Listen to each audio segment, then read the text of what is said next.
Welcome back to the podcast. Gabe, Giannis, and I, we are back on the mic to talk about all things fitness, family, life, and we appreciate you guys for joining in. You know, Gabe, a good place to start was I was having a great conversation with one of our future guests. His name is David, and we were talking about how words matter and the way we describe things matters and having definitions matters. And I don't know if you remember, but Matt Boudreaux, do you remember when we were talking to him about toxic masculinity and how he was saying that it had to be defined first, like that we're throwing around terms and we're not defining them well. And then even there are some terms that have a negative connotation that maybe shouldn't. And the example that David was giving, and he will be coming on the next couple of weeks, was the term mental health. So he would go to a school with 50 kids in a room and he'd say, hey, how many of you guys think that, you know, mental health is, what do you think of it? And a bunch of people would assume it has a negative connotation, but they wouldn't be able to define it. And he said, well, what if I call it brain health? And then everybody's like, oh yeah, I think about that in terms of cognitive function, performance, whatever. And then he started using the term anxiety. And he's like, well, how do we define anxiety? And he was talking to these kids. And I just thought it brought up a really interesting conversation that we had about the terms we use with the kids, the terms we use with each other, and the meaning behind them. And then he brought up that he just got back from Dubai the day before. And he goes, Jason, you know what they call people with disabilities in Dubai? He's like, because, you know, Dubai is like a newer, it was all more recently built with all, you know, ADA compliant, whatever. He says they call people in Dubai with disabilities people of determination. And I was like, no way.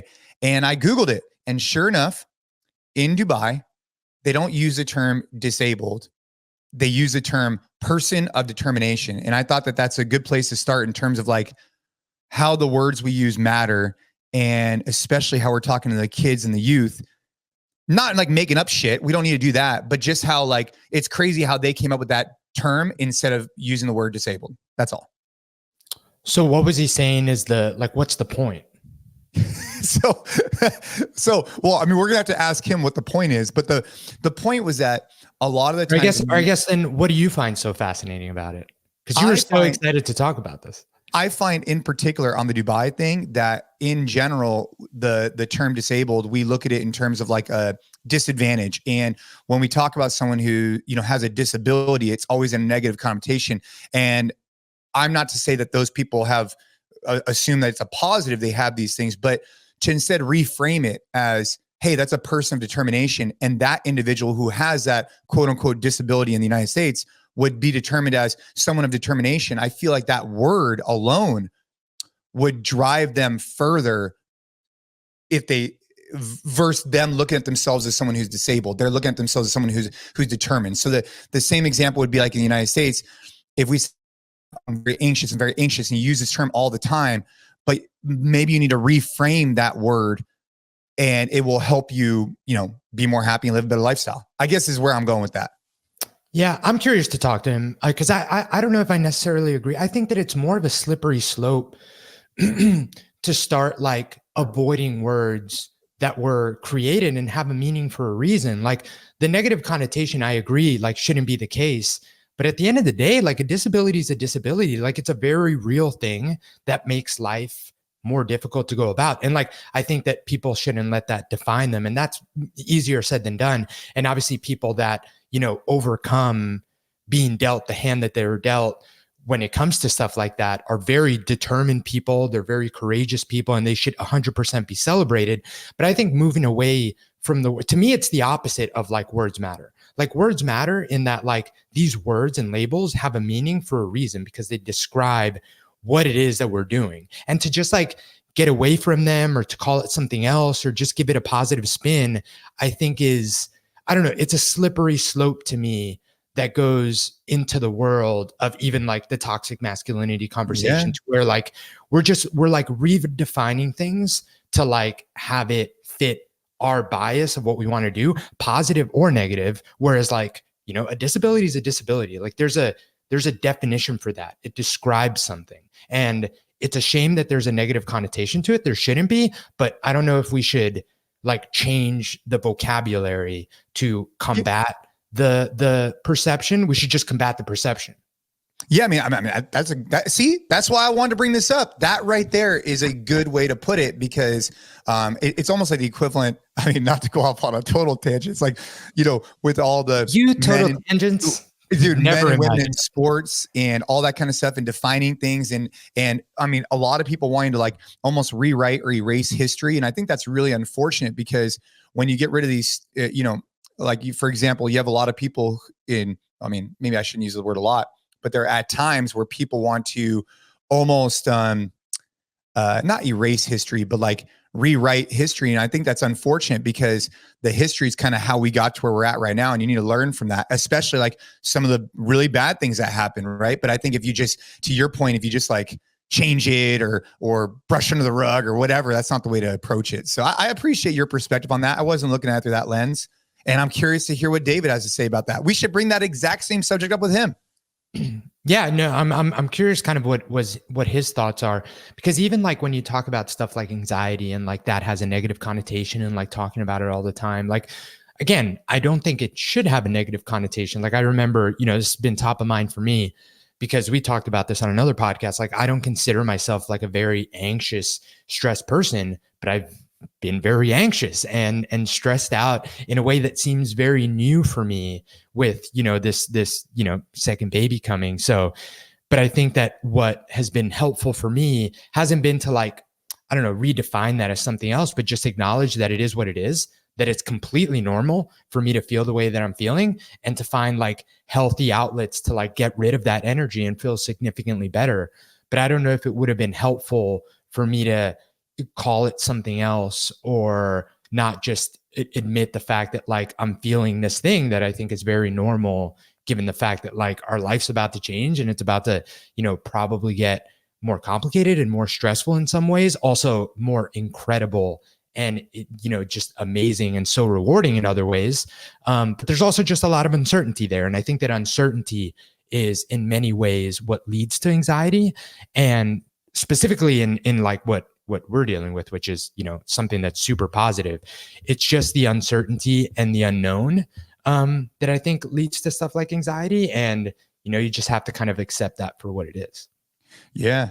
Well, dude, we got David coming up on the show, and we're going to dive into all things like this. Physiology first is his like business, or his, whatnot. So, all right. I have a question for you, or I guess it's a question. How would you handle this? So let me I'll give you a real life scenario. Okay. So Kaden is playing in a little league, and his performances have been pretty good, and all-stars, you have to apply for it. So the way that all-stars works in at least our league, and I imagine this is most leagues, most dads listening or moms probably have gone through this, where when your child gets entered into an all-star team, you finish the season, and then immediately after there's an all-star, but typically it goes into the summer. And so what they ask of you is that you're committing to all the practices and all the games. And depending on how well your team does, you could play on all throughout the summer, or you could not, right? You might play for a month, you might play for 3 months, depending on how well 2 months, depending on how well you do, and you continue to move on. So you go from like your section to your this, to your that, to your that. And so the requirement says you basically can't really travel during the summer, because you have to be here for all the games and practice, and you don't know how far you're going to go. Well, we had a family trip lined up that would be like for a week, nothing crazy, but it's to a place that Kaden really wanted to go, a place called Turks and Caicos. He really wanted to go there, and we continue to delay it because of a bunch of reasons. We've had to delay this trip, and so he's really been looking forward to it. And so basically we talked to him. We say, hey, look, you have two options. We can either put you in for all-stars, but we have to basically cancel the trip because that's a commitment we're making to the team, or we cannot do all-stars and go on this trip. So it's an interesting conversation, because then also Ava's involved and the entire family's involved, and it's not just his summer, right? But how do you talk to him? How do you address it? How do you not put your personal bias on it and then encourage him to do one or the other? Because he really wants to go on a trip, but he also really wants to play in all-stars. And then I'll tell you what we did. Yeah, it's always interesting, these questions, because like I feel like there's two very different, like I admit that there's two very different answers. There's like how I answer it now, not being in the situation. And I think it'd be very different being in the situation, and how much might change between now and when, like, you know, we'll be dealing with stuff like that. So like, I just kind of preface this with like, it's so easy to answer stuff when like it's not actually impacting like, you know, your kid and how he might be excited about this, excited about that. But that being said, I think that it's a teachable moment, in that like it's a good time to kind of figure out like, you know, is this something that you want to take as seriously as giving up your summer and being that committed to it, but also balancing that with the fact, and we've talked about like Marcus Philly about this, for example, that like, you know, like baseball at this age, like Kaden's 10, is like, dude, it's so much more of a time to like have fun and not take sports too seriously. Like I almost feel like if I'm answering this question now, I would try and steer him towards the trip that he's really been looking forward to.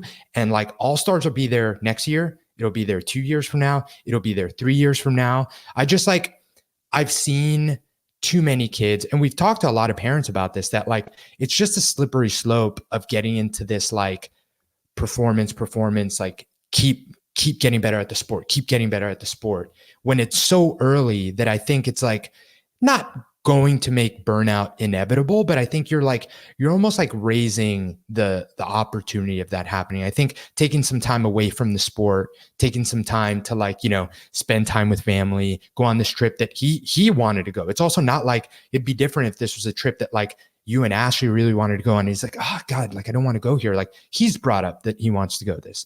I think that there's a teachable moment there of, you know, like, hey, yes, this is important to you, but you know, there's a little bit of balance there, especially given just how young he is and how, to be completely honest, like meaningless little league baseball is. Even if he wants to be a baseball player in the future, like it's so much more important about him always loving the sport, and maybe him stepping away from it is going to make him come back so excited to play baseball again, versus like potentially thinking about like, hey, I spent my whole summer playing, didn't get to go on this trip, and you know, now I have to keep playing. And then he gets to the point where it's like, I don't want to play anymore. That would be a shame.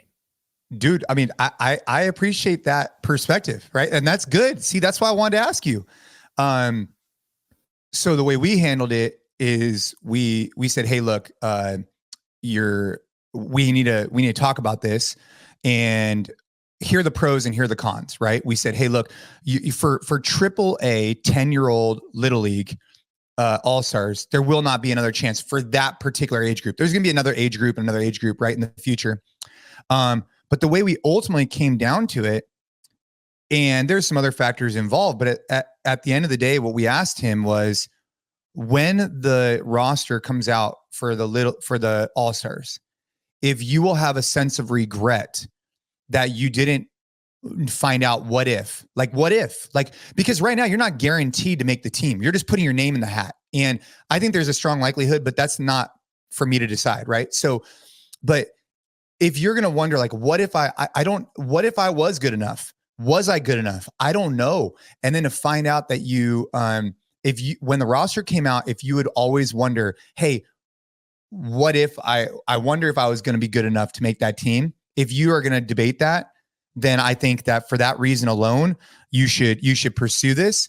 And ultimately, we ended up adding his name in the hat, and we're going to find out if he makes it like in a month or so. But that was the deciding factor, was like, hey, Kaden, if you find out that XYZ made the team and you didn't make the team, or that you didn't even try out for the team, if you're going to be bummed that other people are making it and that you're not, having that experience, then I think for that reason, we should have you try out. And, but no, dude, I appreciate the way you wrote it. Like, maybe if you had said that to me a week ago, maybe we would have encouraged him otherwise, but we try to let it be his decision, because it is a big decision. For sure. And, but hey, either way, like letting it be his decision, I think is the really important way to handle it, period. And I like hey, if it happens, it happens. If it doesn't, it's kind of like a sign that, like, let's go spend the summer and have a great time. Like, I think that that's a really, really good way to do it. And again, like, all of these things are so easy to answer in a hypothetical, like, Kaden more than anyone else. And I think that, like, having, a pulse on how much this means to him, how seriously he's actually taking it, how big of a part this is of how he wants to spend his summer. Like ultimately, you'll know best. And if you don't feel like this is something that will lead to him, like, having any Getting burnt resentment out or burning out, like if he just loves the freaking game, like he should do it. It's hard though, Gabe. Like, honestly, it was hard because from the moment they talked about it, like my personal bias was, I want you to play all-stars. Like that was my personal bias because I felt like he put in the work this season to like earn that, like earned confidence. Like I felt like this season he's earned the right to be on the team. This is just, again, he hasn't made the team. I don't know if he'll make it, but I feel like he's put in the effort every week to whatever. And so like my personal bias, like I was nudging him towards that and I had to stop. And like, I had to just stop and like let Ashley take over the conversations because I was allowing my personal bias to come into the situation by even like a little nuanced stuff that I was saying. And I was like, dude, that's not fair to him. Because if he chooses not to do it, I don't want him to think that he's like letting me down or anything like that. So I just stopped. I just said, hey man, this is completely up to you. Let's have a family conversation. And then you can continue to talk through with your mom. Cause I don't want to place bias on it. It was hard though. Really hard. Dude, and I think that like hats off to you for like being like self-aware of that and kind of pulling yourself back because, Michael Matheny talks about this in his book that I ended up reading after we talked to Sal Frizella. And, in youth sports, like this stuff starts turning about, it's for the parents. Like it's the parents, like, your identity as a baseball dad, as a soccer dad, as a cheer mom, like everything about you starts turning into what your kid is doing. Like it becomes like you're built so on like having the all-star kid. You're built on having like the amazing like cheerleader girl. Like that's what your self-esteem comes from. That's where your sense of accomplishment comes from. It's like, wow, you're a great parent because your kid is excelling so well. And that becomes a really slippery slope that I'm trying to get in front of as best I can because I completely get it. Like you want to be the dad. It's hard. You want to be the dad in the stands that like, that's my son. That's my son right there. Like the you one get that just pulled like, in. Exactly, for sure. But I think that that's where it is a slippery slope because if it starts becoming about you and not about them, that's when you start pushing them to like, hey, you should really do the all-star team. Hey, you should really, like join this more competitive team. Hey, you should really start doing this. And is that something that Kaden wants or is that something that you want for Kaden? And what is more important? So yeah, man, I mean, again, like it's so easy for me to say these things because I'm not in the situation, but I definitely want to make sure that I'm being self-aware and getting in front of never letting that become the reason that I want, my kid to keep progressing in whatever he's doing. Dude, and it's funny because like literally we just started gymnastics class with Shay. Shay is 16 months old. And I go and I'm the one that like, cause he has to go with a parent and you go and you're just doing like, the cross beam and like little obstacle course race. And dude, 100%, like the other kids are doing stuff and you want your kid to be able to do it. You want your kid to be able to do it better. You want your kid to be like the one that's like, oh, like that's your kid. Like, that's cool. So like, even in such an early, like you want to talk about meaningless, like toddler gymnastics class is meaningless in the grand scheme of things. And I already feel that like, there's that very natural draw to like want your kid to excel. And it definitely starts becoming about you, not becoming about them. It should just be about him having fun and learning something and like learning to like, figure out his body and like having an activity where he's interacting with other kids. That's the only thing that matters. So dude, like just to kind of put a pin in it, like in this space that I'm already in, which again is so lower stakes than, AAA Little League Baseball, I already feel that urge. So I completely get it, man. But I think it's important to just be self-aware and make sure that like, at least I'm trying to course correct already because I can see how enticing it could be to become that dad. Super enticing. Yeah, man, it's just something to be aware of. I think that it's really, really, it's hard. And, you got to be paying attention to it. But I will keep the listeners updated on the All-Star Playhead. I don't know. We'll see what happens and lessons learned there.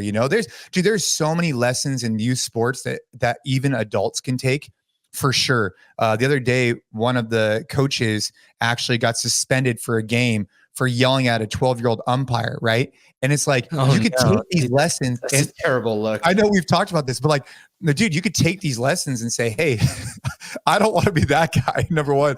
But number two, just like, hey, like, what is the takeaway here? Like, what could have, and I just feel like, I don't know. Obviously, like, there was just a video that went up on Jocko Fuel about like I don't know what it was titled. It was like five ways that I learn or something like that. I don't know, Liz, I don't know if you want to pull that up, but it's like five things that I do to learn new skills. And I feel like you could take some of these lessons and build it up in a bunch of things you do, including like being at youth sports. So if you haven't gone on the Jocko Fuel YouTube, I recently did 5 lessons on how to learn new skills or something along 5 tips to learn more effectively. That's what it is. Close. Did I just butcher the shit out of that? Yeah, I think I did. Yeah, but and it's a good video, so people should definitely go watch it. All right, guys, we're taking a break from the podcast to talk to you about the most exciting thing that we've launched at Train Hard in a while, and that is the Train, Protect, Provide collection that is now live on the Train Hard shop. If you've been listening to the podcast or reading our emails, you've heard us talk about these 3 words: train, protect, provide. These are the 3 pillars that are at the foundation of everything we're trying to do here at Train Hard. Train, pretty self-explanatory. We train hard to be prepared for anything life is going to throw our way.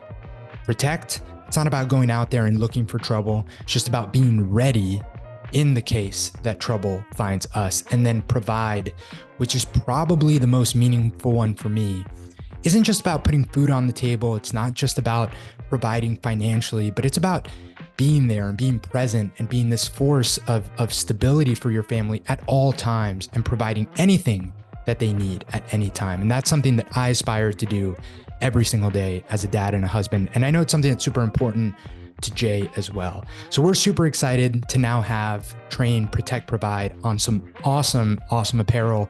The team took so much time to pick out some t-shirts, some crew necks, and some hoodies that are a little different than what we've done in the past, but are different in a really good way in that they are so comfortable and super versatile that you can work out in them or you can wear them out and they are going to look great. So go to the shop right now, the Train Hard shop, check out the Train, Protect, Provide collection.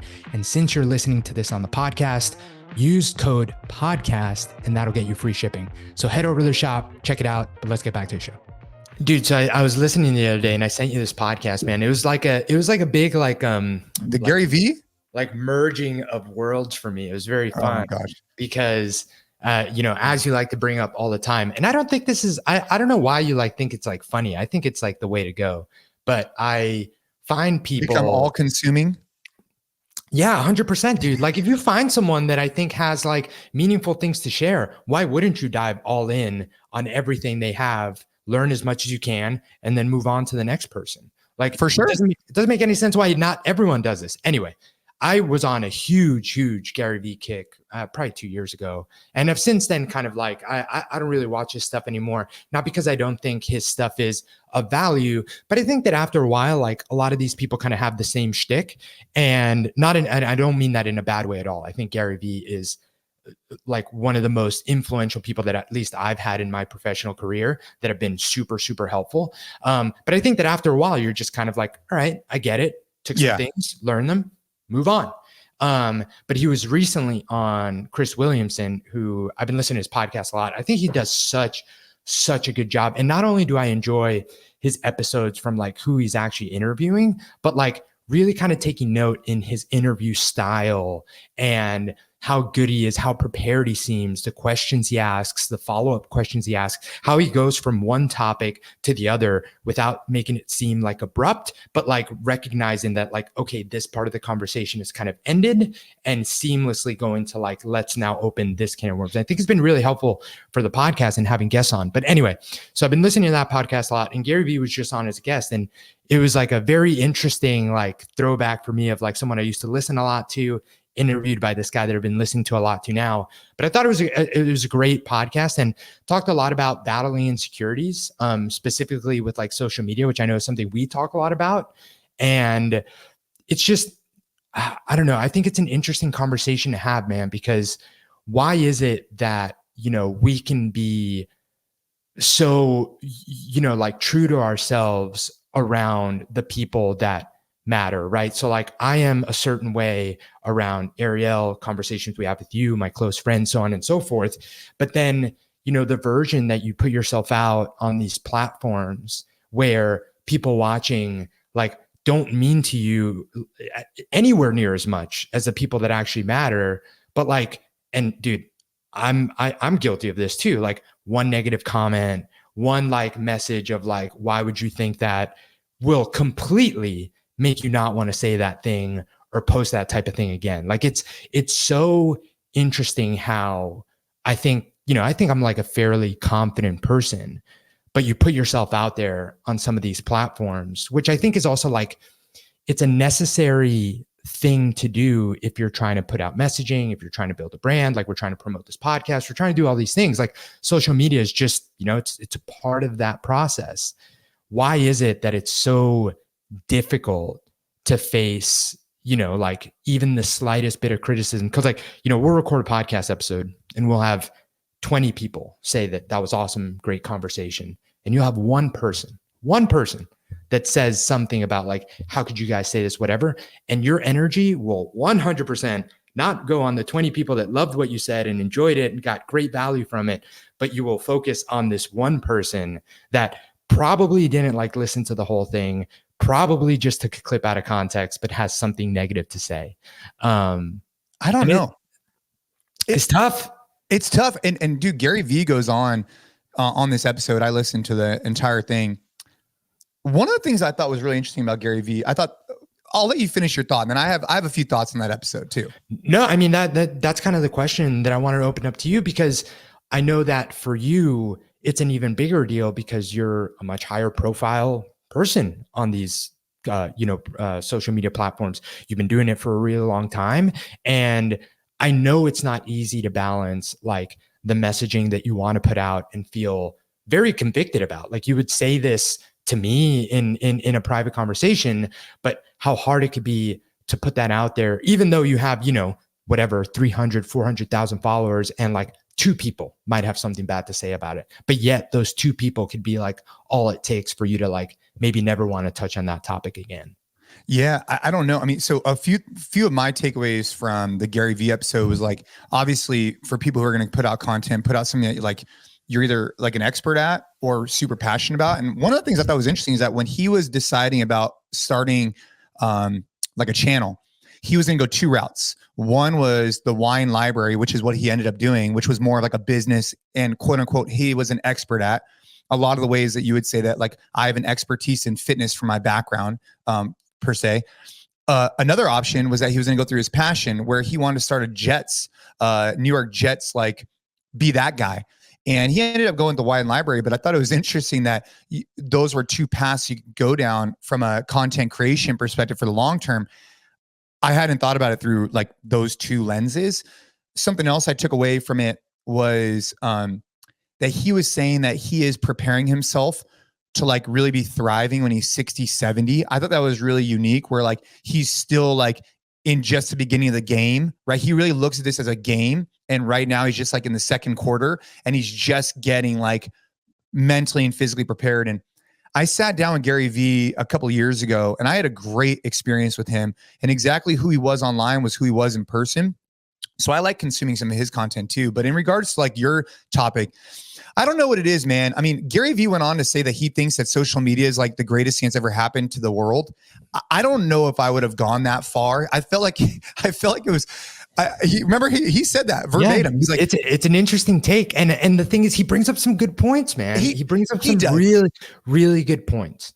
Because he brought up some really good points where like basically, because like then Chris was like, well, there's just a bunch of negativity. People just talk shit. He's like, yeah, but that's how people actually are. They just don't do it. Like you're walking down the street and you see some, I don't know, dude wearing funky shoes. You're like, dude, those are funky ass shoes in your brain. But you don't just say it. But online you say it because you just don't care.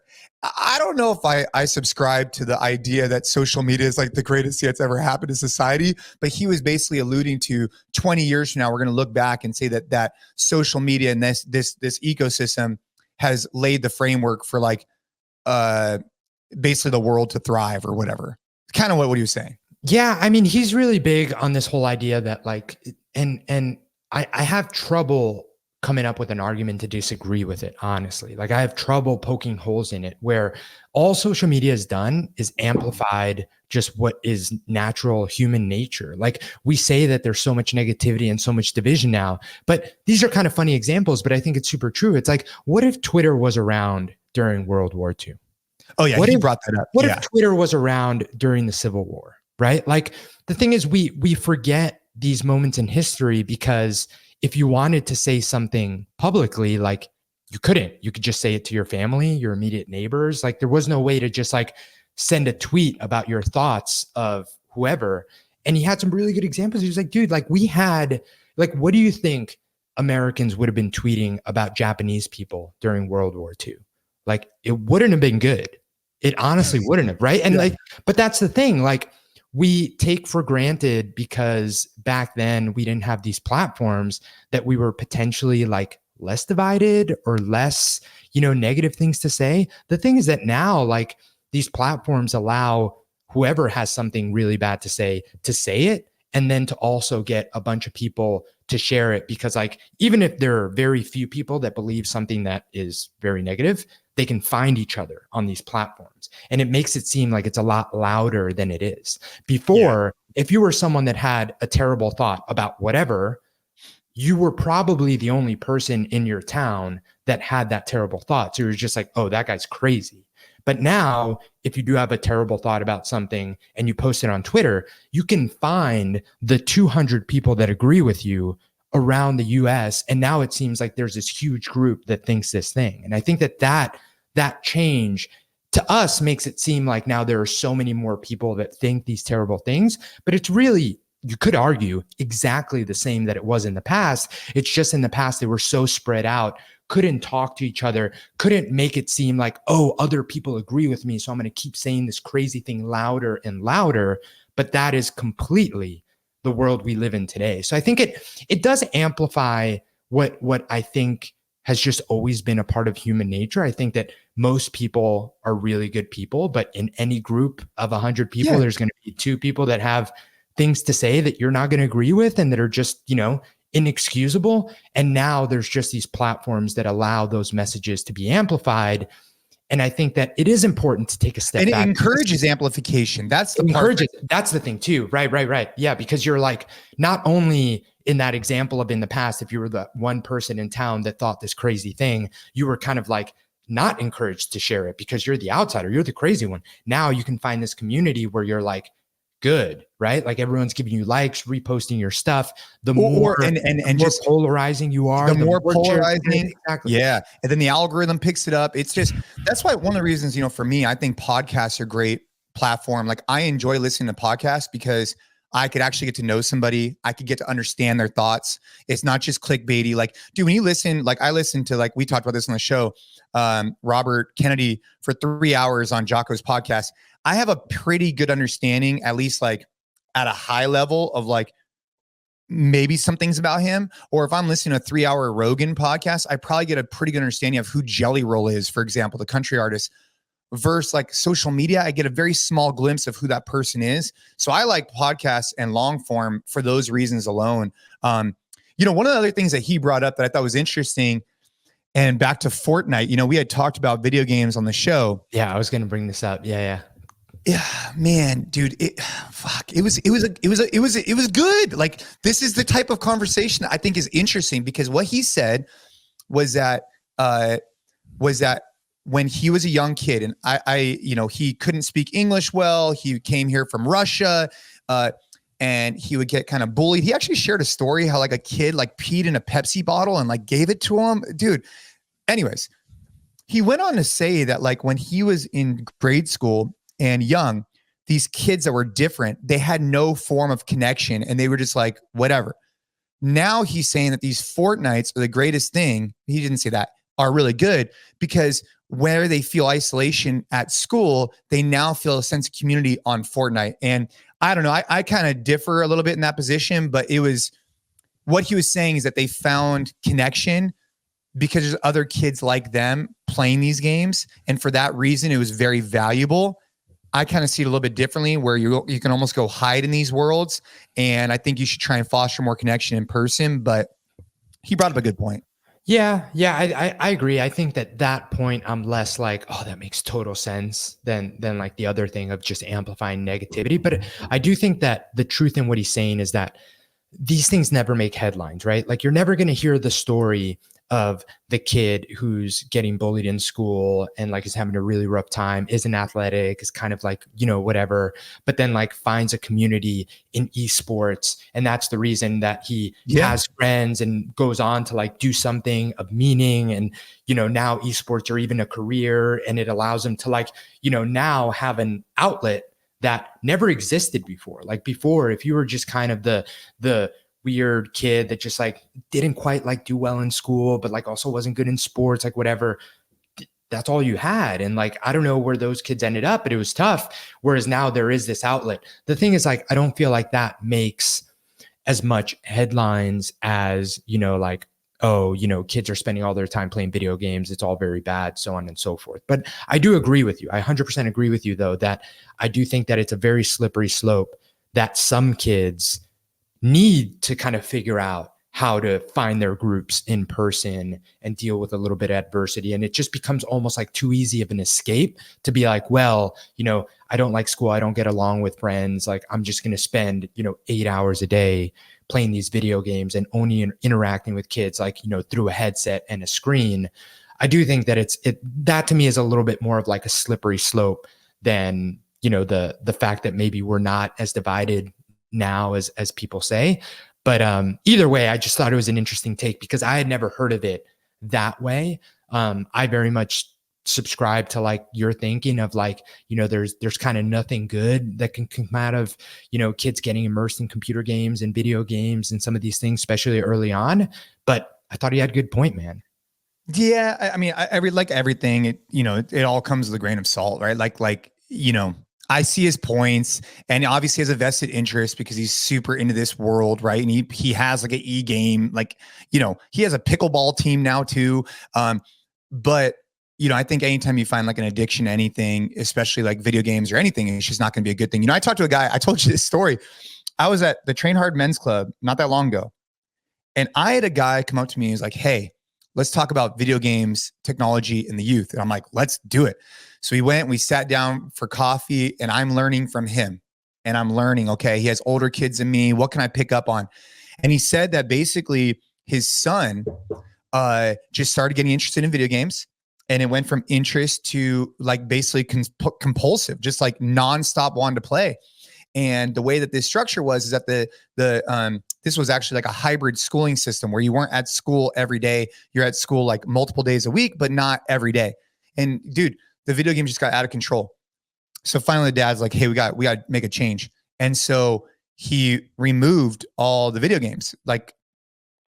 And I'm sure there's more to this story, and I want to find out more. But his son didn't end up talking to him for a year. And do you know how old the son was when this kind of? I want to say he was like 15.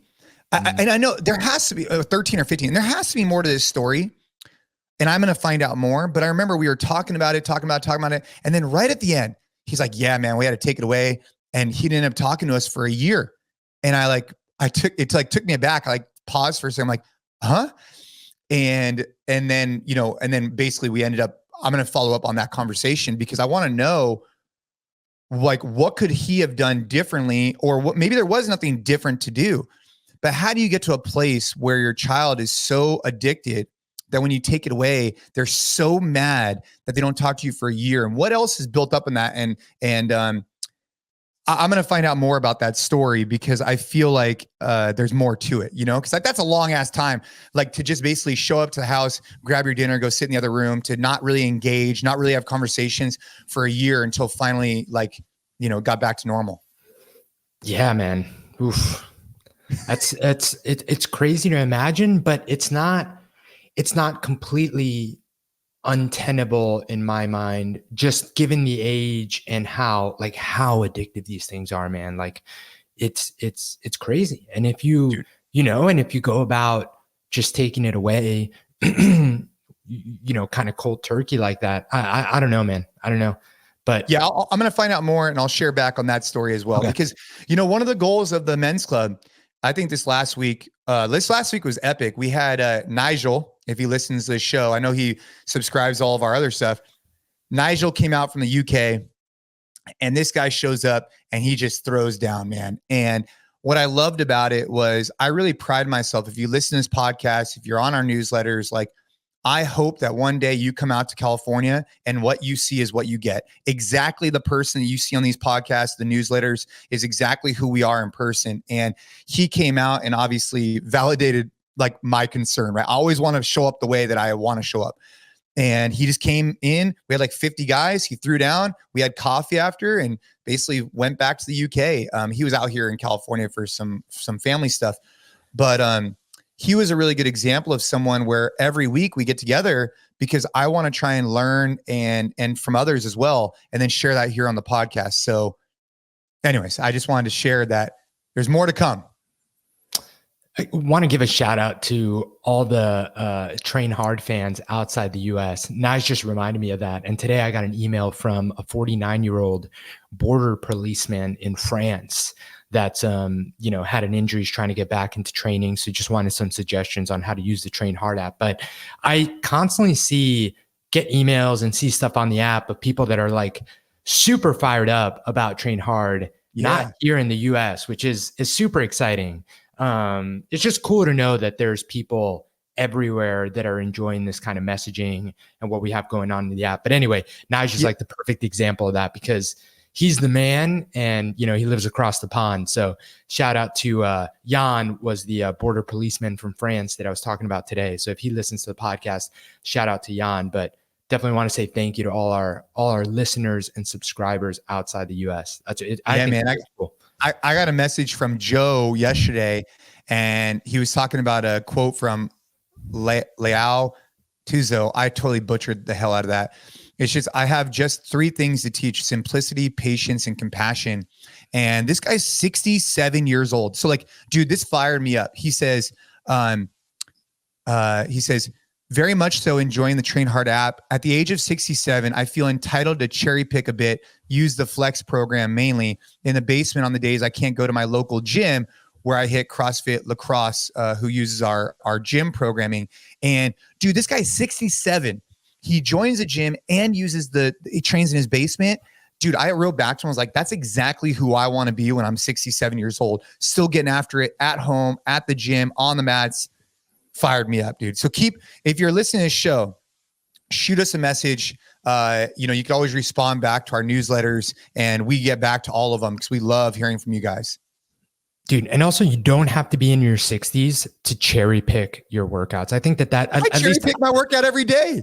Yeah, I mean, I'm glad you agree, dude, because I think that for a long time, especially coming from the CrossFit space, I think we got so caught up on this, constantly varied, like making sure the unknown and unknowable, and how important it is to like just go and the workout isn't posted until you get there. Like old school CrossFit gyms were so kind of like tied to so much of that. And I think that, again, like so many things CrossFit, there was a lot of value to it when it was like new, and it did kind of just help people like become exposed to things that they never would have done before, right? Like they never would have squatted because it's quote unquote bad for your knees, but now you have to come in, you have to squat, you have to be comfortable getting in these positions.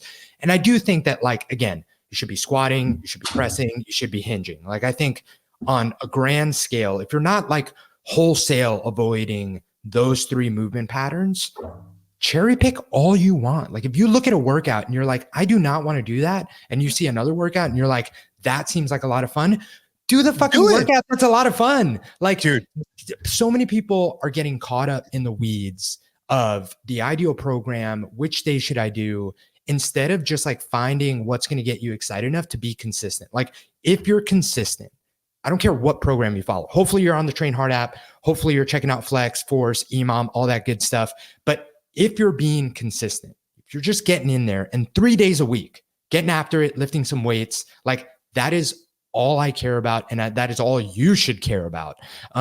Is there ways to like optimize your training? 100%. I think we do a great job on the app, But that being said, like it just comes down to being consistent and never letting your momentum get to zero, never letting you get to the point where you're like, it's been 2 weeks, 3 weeks, and that turns into a month. Yeah. And then you're going to wait until January. Like that's the worst thing that can happen. And I think the way you avoid that is fucking love what you're doing. It's okay to cherry pick. Dude, love what you're doing. The title of this podcast could be, is it okay to cherry pick? Liz, write it down. Is it okay to cherry pick? The answer is absolutely it's okay to cherry pick. You want to know why it's okay to cherry pick? Because it took me a long time to realize breaking a sweat. I got so excited. I'm literally sweating. I got to take off my hat because I'm so fired up right now. It's okay to cherry pick because by cherry picking, it's going to lead you to doing something for a very long period of time. If you're building resentment, if whatnot, and we actually talked about this a while ago back in the day with NorCal CrossFit, and the way I train for the CrossFit Games is that I think one of the disadvantages to having a very regimented program, there is definitely value to that if you're like a professional athlete, whatever. But dude, if you're going into the gym day in and day out and you're not looking forward to the stuff you're doing at all, eventually you're going to build resentment and you're not going to do it anymore. And then your momentum is going to go to zero. So instead, find a program, preferably ours, and pick the workouts that fire you up. Like the way I do it is I open up our app. I primarily look between force and flex. And I'm like, dude, this one looks good. I'm like, that one, I don't really feel like doing toes to bar today. But then maybe tomorrow I do feel like doing toes to bar. And that's the way to use our programs. And that's the way to use any program, in my opinion, for longevity, not just today, not just tomorrow, but to be the most fit and capable grandpa when you're in your 60s and 70s, like Joe. Okay to cherry pick. We said it here first. It's okay to cherry pick. It's okay. You should cherry pick. It's not just okay. Like you should love what you do when you're working out. Don't ever go in and be like, oh, I got to do this thing today. Oh, you should cherry pick. You should cherry pick. That's a whole nother level. See, Jason's mind blown.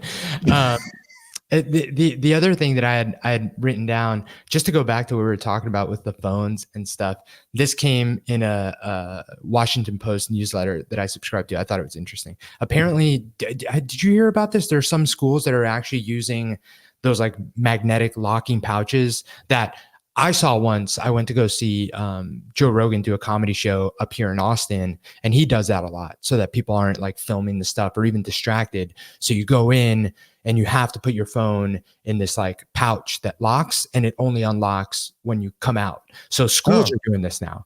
So schools are having students, put their phones in this, pouch in the beginning of the day, and then they can't unlock it until the end of the day.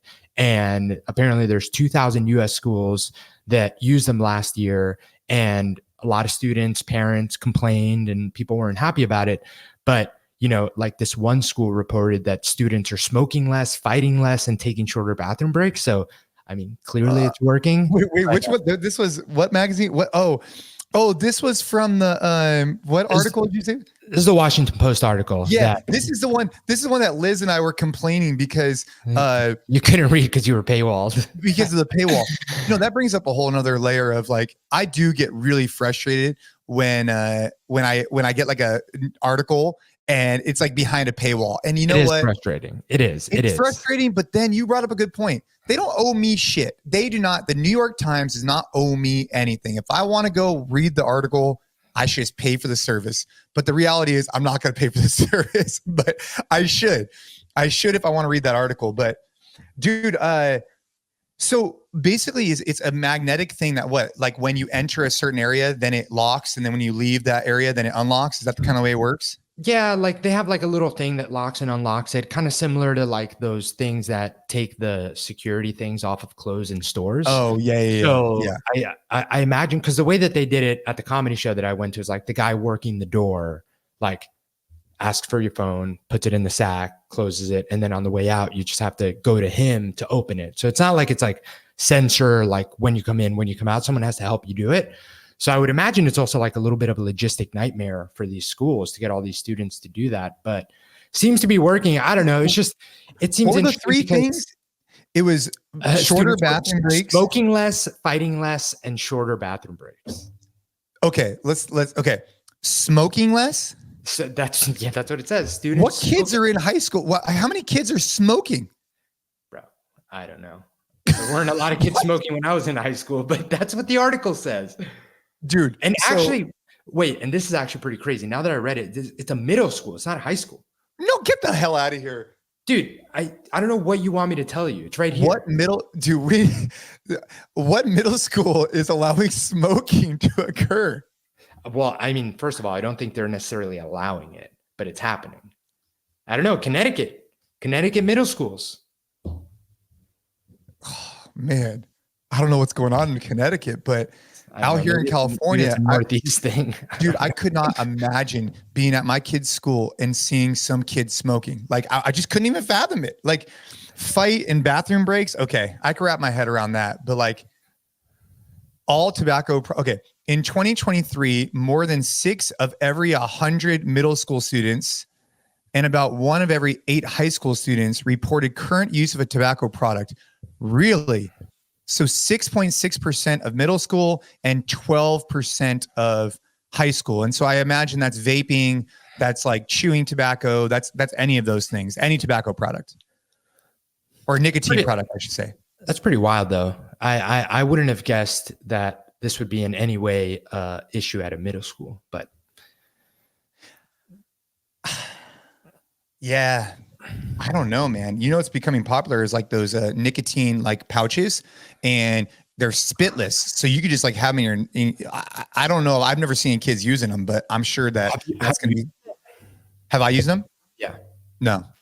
There's definitely a portion of like the biohack movement, if you will, that, you know, suggests nicotine for like mental sharpness and focus. I've like played around with the idea. I've gotten as close to like having it in my cart toothpicks. So you do these nicotine toothpicks. So you just put the toothpick in your mouth because it's a really good way to get like tiny bits of nicotine because you just like keep the toothpick in your mouth because the pouches are a lot more. But I've never actually pulled the trigger. But it's something I've been curious about. But at the end of the day, the thing that just kind of like, you know, is the reason I don't want to do it is regardless of how small the dose is, it's addictive.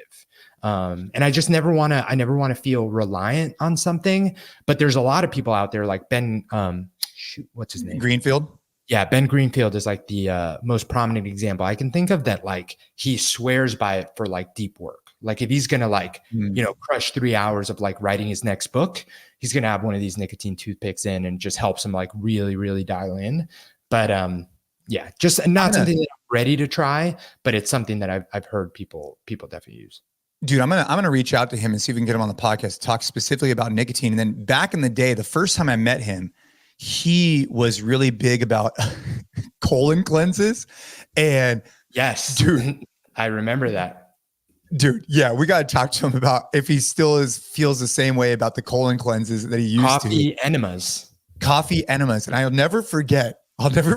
He's like giving this talk. I'm at this event and him and I are like talking to a group and he's talking about coffee enemas. And like, if I'm not mistaken, he even talked about getting like upside down for a second. And he was like, now make sure that if you're using the coffee, that it's not hot. And I just remember that just stuck in my head. Like, you brew this coffee and then you just make sure you let it cool down. Just make sure you let it cool down before you enema it in your butt. Dude, there's some wild stuff out there. And like, dude, here's the thing, man. Like, and we've talked about this in the past. It's just like, that's, I think it's like the extreme example of like, you know, just weird shit you could do. But then you can find a study that like says anything is good. So the guy always has studies and like, you know, these things are supposed to be good for like, you know, cleaning out your for gut health and all these things. But like, dude, if anyone's out there like putting coffee off their butt instead of like focusing on the basics, like she's got it all wrong, man. And I think that that's where like this type of messaging is like a little bit of does more harm than good, because even if people don't go to that extreme, I think that you can peel back the layers to anything, right? Like even sauna and cold plunge usage, something that's a lot more, you know, obviously not as crazy as the coffee thing, but people will think that those are the reasons that even someone like you maybe looks the way you do or has the energy levels that you do. But like, those are like, the little tiny topping 1%. Like, do they have a benefit? Yes. But like, is it that, or is it the fact that you've been ruthlessly consistent about fitness for your entire life? Is it that, or is it the it's fact surely that not you the like coffee enemas. dude, it's just like there's so much crazy shit out there that I think people spend too much time and energy, even like doing the research on, even if they never do it, when they're not potentially like, focusing on the basics or being very consistent with the things that actually matter, like diet, exercise. I'll give you a good hydration. example. I was talking to Mike, Israeli, one of the founders of RP, Renaissance Periodization. He's coming on the show in a couple weeks, and we were talking about jiu-jitsu and how a lot of jiu-jitsu practitioners don't really do much strength conditioning. And we were equating it to like, if someone was to go buy a DVD of like, for example, Gordon Ryan's kind of like the GOAT, and you buy a DVD of him teaching an arm bar. So you spend $60 or whatever it is. It's a great analogy. You're watching it, and you're doing all this. You're spending your money, you're spending your time, but then you're not spending the time and energy to improve your strength conditioning. Like, you gotta reprioritize, right? Like, like if you're gonna get more bang for the buck, if you're gassing out in 2 minutes, no DVD is gonna help you. Like, you got to improve your strength conditioning. In addition, you should go. I mean, dude, BJ Fanatics, they're good friends of ours. Like, I love what they're doing. But that is like in addition. You can't allow that. It'd be like if someone only watched DVDs and never rolled jujitsu. You have to roll jujitsu. You have to practice it. You have to do the thing. And then you can do these other things. It's just watching the DVD is a lot easier than doing the thing. 100%. Another great analogy, man, is, when I was really big in the triathlon endurance space, because this is what that reminds me of, the amount of money that people would buy on bikes to make it 6 ounces lighter. Like, dude, and this is like I think the peak example of what we're talking about here. People will spend, and dude, I'm not exaggerating these numbers because I was in the world. I knew what these things ran for. The amount, like, people will go for an $8,000 bike versus a $2,000 bike because the components on it make it literally not even a pound.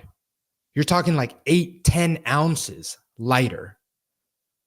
But they won't, and then they come to the rides or they come to the races and they have like a gut. And it's like, bro, there's a lot more than 8 ounces right there. Like, let's get our nutrition in check. Like, let's lean out a little bit. Like, you care about, feeling light on this bike.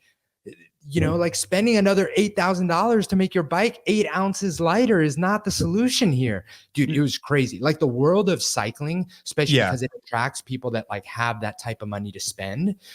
Oh man, dude, people would show up in like these like Pinarellos, like Cannondale, like full carbon fiber, Shimano Dura Ace components, like the electrical shifters before those were on every bikes. Like, dude, like dialed in. But then like, bro, you clearly don't do the work, Anyway, that to me is like, I used to see that same thing in BMX. I'm sure. BMX as a kid, you'd have guys that would be just super hyper focused on spending the money to get carbon fiber forks and Chris King components and all these different types of things, but they weren't doing the extra work, right? Like, and I think about that a lot also for kids sports, just to kind of equating it back to the whole baseball thing is like, we can go back and we can go spend a bunch of money. By the way, that Hype Fire bat that I fell in love with, dude, that super sick bat, it got banned from travel ball because it had too much pop or something on it. That's what a guy just told me. I have to research that. But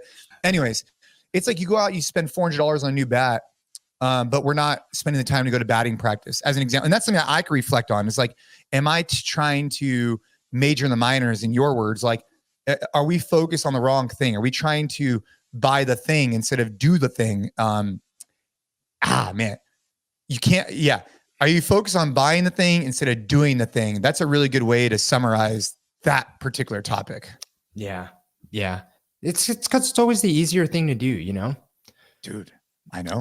I'll leave you the last thing that I definitely want to share, and this is kind of a fun thing, but I think there's a really cool lesson behind it. So you probably don't know who this is. Anyone that's like a Mets fan definitely knows who he is. But do you know who Frank the Tank is? He's a Barstool. He's a Barstool personality. The only thing I could think of is was that Old School, the movie? Yeah, Old School. So this guy Frank, I forget his last name, but I put his Instagram post in the thing. He's like this guy that Barstool. So fascinating find by Barstool, because he went super viral a few years ago because he went on this like crazy, like completely deranged rant, because he was going to miss a Mets game because the PATH train from New Jersey was late. And he like made the news because he's like, you know, like a really big guy, and he's dressed in Met stuff, like from head to toe, just ranting about how he's going to miss the home opener because the PATH train was delayed. And it like made the news and stuff because it was kind of funny. He's kind of like this over the top character that isn't like, he's not playing a bit. Like he's clearly on the spectrum, and he's just like, you know, like just over the top. And Barstool found out that he's had this sports blog for like forever, because he knows, dude, they do all these videos where they'll like just show him a lineup of players of two teams, and he'll tell you what game that's from. Like he'll just 2021, 2021, like Giants 12. versus based on the lineup, like crazy shit. Like the guy knows sports like the back of his hand, but he's like, you know, an awkward, like over the top guy. And recently he embarked on this like weight loss journey because, and Liz just showed the picture. I think he was like close to 400 pounds. He was like 380. He's like huge guy, like really, really big. And just, you know, wanted to take control of his health. This isn't like a shtick or anything. He's not like, obviously not like a health or fitness influencer.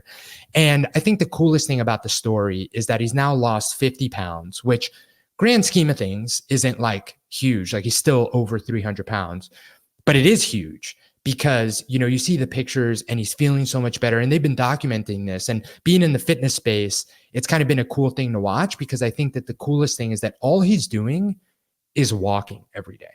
He's walking every day and making moderate change. Like he's doing a little bit less junk food, a little bit less soda. So it's like the complete opposite. I know we talked about this when JP was on the podcast of like, you know, when The Biggest Loser was like a huge thing, where they're like, you know, like celebrity trainers, like working out 3 times a day, like so on and so forth. This guy is literally just going on walks, and he's like recording it on social media and like doing a little bit less of the bad things. And he's completely changed his life. Like he feels so much better. His energy levels are better.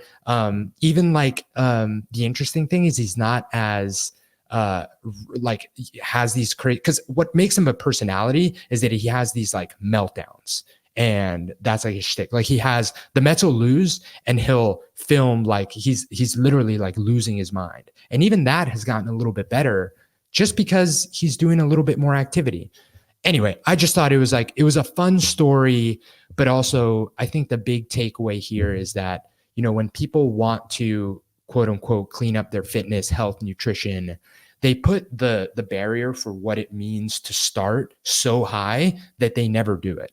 Whereas like, this is a great example of like, dude, if you're in a place where you're not doing anything and you're clearly moving in the wrong direction, just doing something tiny, a little bit less of what you're doing. Like me and Ariel were talking about this the other day. Like there's so many people that we know that are trying to lose weight. And, you know, like they'll go to Starbucks and get like the crazy frap, whatever drink. You can still get that drink, but ask for half the sweetener. And you're making like a change that over time will make a big difference. It's still going to be the drink you love. It's still going to be sweet. It's still not ideal for sure. But if you're getting, you know, we looked up how many pumps Starbucks puts into some of these drinks. It's like 4. Yeah, if you're getting 2 pumps of that or 1 versus 4, the difference that you're making because you're having one of those every day is huge. But people don't realize, people think that like, well, I have to cut out this coffee that I really enjoy to make a big change. That's just not the truth. Like you can make small incremental changes. And if you just stick to it, like the difference can be huge. So I just thought it was a really good example, man, of like, if you're having trouble changing a habit that you want to change, like set the barrier so low that it almost seems like it's going to be insignificant, but it's going to guarantee that you can stick with it and then build from there. Like if that feels easy, you've done it for 2 weeks, great. Add something else. But don't make it this thing that you have to put on a pedestal that it's like, man, all right, whenever I'm ready to cut out all sugar, work out 5 times a week, like get my sleep in check, get hydration in check. If you build it into this huge, scary thing, you're never going to start. But if you start with a tiny step, like it's honestly, you won't believe how much progress you can make with a little bit of time. Yeah, dude. 100%. Well, I definitely want to talk next week or the next time we record about the NFL offensive line. Interesting statistic. In the 60s, the average NFL offensive lineman was 6'3" and weighed 251. In 1970, the average weight of a starting offensive lineman was 254. In 1990, the average weight was 276. In 2015, the average weight was 312. So there's more to that backstory in terms of like substitution, specialization. Yeah. Like there's more to it than that. But it's interesting that in the 60s, the average NFL player lineman was 251, and now it's 312. And the reason why that was even on my radar was, again, I was talking to Mike about the benefits of weight training and strength never being a weakness, and us talking about that. So I definitely want to dive into that on another episode.